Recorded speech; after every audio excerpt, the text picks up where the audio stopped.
Hi. Now, I'm this is going to be a little bit different video. I just want to get this out there and say my piece and be done. The reason I'm doing this video is because I ran across a video. I'd never seen this guy before. His name is Ben Designs, and his video says what's going on with Affinity October 30th. And what he's basically saying is the Affinity website. Hang on, let me find it. And the Affinity, this is what the Affinity website looks like. And if you don't know what Affinity is, it is a software company that creates software that is not subscription based. You pay for it and you own it. So I guess that would be a license. And when Adobe upset so many people in the past few years and they were sued by the Federal Trade Commission for, these nefarious practices and subscriptions and things, they stepped up and people really started going to them. But then they were purchased by Canva, and Canva, it said that they're not going to go to the route of subscription, but that's what everyone is expecting. And it's been, I believe, about 2 years since this has happened. But this is what their website looks like. You come here and you could purchase Affinity Photo, which is very similar to Adobe Photoshop minus the AI. Although I'm not sure, but I think there was a little bit of AI in there. They also have Affinity Design, which is their version of Adobe Illustrator, and Affinity Publisher, which is their version of Adobe InDesign. And I recommend this to my students all the time. I've done some videos on it in the past, and I just think the software is amazing. And for people that cannot afford the Adobe subscription, if you're not a professional and you're not striving to be a professional, you just can't, most people can't afford that monthly subscription. So I've been recommending this to my students and saying to them that, hey, once this class is over and you lose access to this, if you can't afford a Adobe subscription, here's a good option. They have very reasonable prices. Like I think you can get all three of the softwares, for under $200. But that may change. This is what their website looks like. Creative freedom is coming. Sign up to be the first to know. True creative freedom is just around the corner, October 30th. That's very cryptic, and I have no idea what is coming. I can speculate. And if you come here to Ben Designs, he has some ideas about what he expects is coming. I've also seen Brad Colbow. He's someone that I've been following a long time, and he speculates as to what he thinks this may or may not mean. And I'm going to tell you what I think it may or may not mean, but I'll leave links in the description for both of these. I may add a few more because I've seen a few more pop up since I've seen theirs. And it really makes me nervous. And my guess is what they're going to do is something like what Clip Studio did. They have a version that is a bit more expensive that you can purchase and you can own it. And if it goes out of date, then you feel that that need to purchase, but you don't have to update, or you go along with that, the license, and you pay each year for that service. That's my guess as to what they're doing. But my guess is also that the price is probably going to go up, because there's only two reasons I can think of why they would actually pull the software down. And one is after it comes out, if it's a great deal and everybody loves it and wants to get in, you don't want people who purchased it, 2 days before to be upset. The other is because of this cryptic message, you don't want everyone rushing out and buying it with a perpetual license instead of waiting for that subscription to roll around. So I don't know. I have no idea, but I just wanted to let you all know this is what is out there and to keep an eye out for it.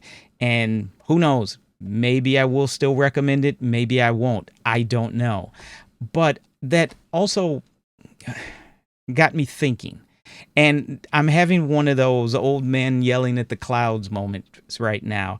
That's actually part of the reason that I started this channel, is because sometimes I'll get an idea in my head and I'll share it with my colleagues and they just kind of roll their eyes or like, what in the world is he talking about? Or I can't, because I sometimes can't find an audience that I want to speak to about some of this possibly crazy stuff. So the thought that it put into my head was, is this like everything else? You know, I remember Uber, everyone's Uber, how cheap it was. And then as soon as they cornered the market, the prices started going up. It's no longer that great bargain. And their, software, you get it, they'll throw it out there for free. And then eventually they need to make money. I understand that these are businesses and they eventually do need to lock it up and make some money. But the thought that it put into my head was, what about AI? I keep hearing about them losing billions of dollars, billions and billions of dollars. Maybe I should say millions, but I think it is billions and billions of dollars. And everyone just keeps investing. They're talking about the bubbles about to burst and that sort of thing. But at the same time, in education, there's this big debate. I was in a meeting today and some of the staff is really excited about it. Some of the staff has no clue what's going on. And some of the staff is getting really angry when you bring up the idea of AI. So we're still trying to figure it out. And the thought that came to my mind is there's always this talk about equity. And I just see AI possibly becoming the same thing. I remember when I signed up for Midjourney, it was free. And then eventually that free version stopped working at ChatGPT. And now that I signed up for it is the first time I hit that wall where it says, okay, you've maxed out. We're going to give you a lower version of ChatGPT for you, if you want to keep using it now. Otherwise, you have to wait till 7 a.m. tomorrow morning. The school that I work with, we have access to Copilot. It's built into the system. From when I click on the link to go to faculty email, it takes me to Copilot, which is Microsoft's version of ChatGPT. That's their AI. And then if I want to get by it, I have to click another button and then I get to my email. But the thought that I had is, and what I put to ChatGPT was, here we go. I'll just read to you what I put. I'm just going to paraphrase this because I wrote this quickly and it's kind of stumbling along. But I basically asked ChatGPT, I said, I've noticed that there's a trend with companies that offer software totally free or very cheap. And then once they corner the market, they start jacking up the prices or change it over to subscription base, for example, Uber or Adobe. And the question I posed to ChatGPT, what is the likelihood of this happening with AI right now?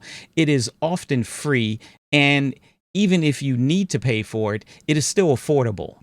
Do you think that there will be a large percentage of the population that is left out in the cold, so to speak, with AI? I fear only companies and wealthy people will be able to afford AI in the future.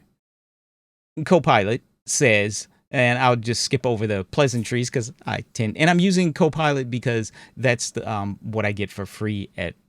All right. So then it says, okay, so what Copilot says, that's increasingly relevant as AI becomes more embedded in our daily lives. You're absolutely right to notice the pattern. Many tech companies will start off with free or low-cost offerings to gain market share, then shift to monetize once they've built a user base. This is often called freemium to premium model or market capture strategy. Let's break down your concerns and explore what might happen with AI. Why is AI free or affordable right now? Market penetration. Companies want to attract users quickly so that they can offer free trials or limited versions. Data collection. Free access helps companies to gather user data to improve their models. Investor funding. Many AI startups are heavily funded and prioritize growth over immediate profit. All right, likely future trends. Subscription models will expand. I'm just going to skip over and just hit those points, but you can still read, you can still pause this and read this. Subscription models will expand. Enterprise focus. Many companies will prioritize business clients who can pay more, potentially sidelining individual users. Adobe. Pay per use models. Some platforms may charge based on usage, a number of queries, compute time, which could make high volume use expensive. Again, Adobe, they now have your generative AI credits. Risk of exclusion. The digital divide. If AI tools become expensive, lower income individuals and communities may be left behind, exacerbating existing inequalities. Education gap. Students and educators without institutional support may lose access to powerful learning tools. Small creators and freelancers. Independent artists, writers, and developers could struggle to afford tools that become essential for competitiveness. Seeing this website with Affinity and what they're doing, it just kind of gets my mind churning and wondering what's going to happen with AI in the end. I see this big divide happening. And again, will we be able to afford it? It's like, I think Google offers free educational access to Gemini for a year, and then you have to start paying for it. So it's like, here, it's free now, get you in, and they get you hooked. Now, this is the one that I thought was interesting. User dependence, market capture. As users become accustomed to the product, it becomes integrated into their routines. The product becomes essential for work, communication, creativity, or convenience. Competitors may struggle to keep up, leaving users with few alternatives. Why this matters for AI. AI tools are becoming core infrastructure for educators, businesses, and creativity. If access becomes expensive, only well-funded individuals may benefit. The risk is creating a new digital divide where AI literacy and productivity will be limited to the privileged. So I asked Copilot another question. I recently learned about Clay Shirky. He is now the Vice Provost for AI and Technology and Education at NYU. Are there other new positions like this at other colleges or universities? And ChatGPT, and Copilot gave me these. So this is a big deal in education.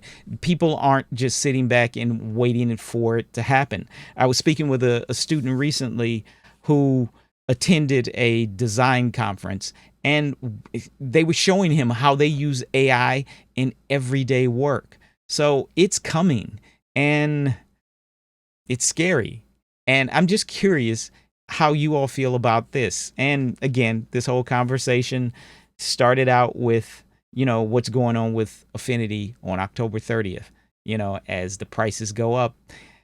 So what's going to happen with AI? If it doesn't destroy other things, will regular people be able to afford it in the future? I just wonder.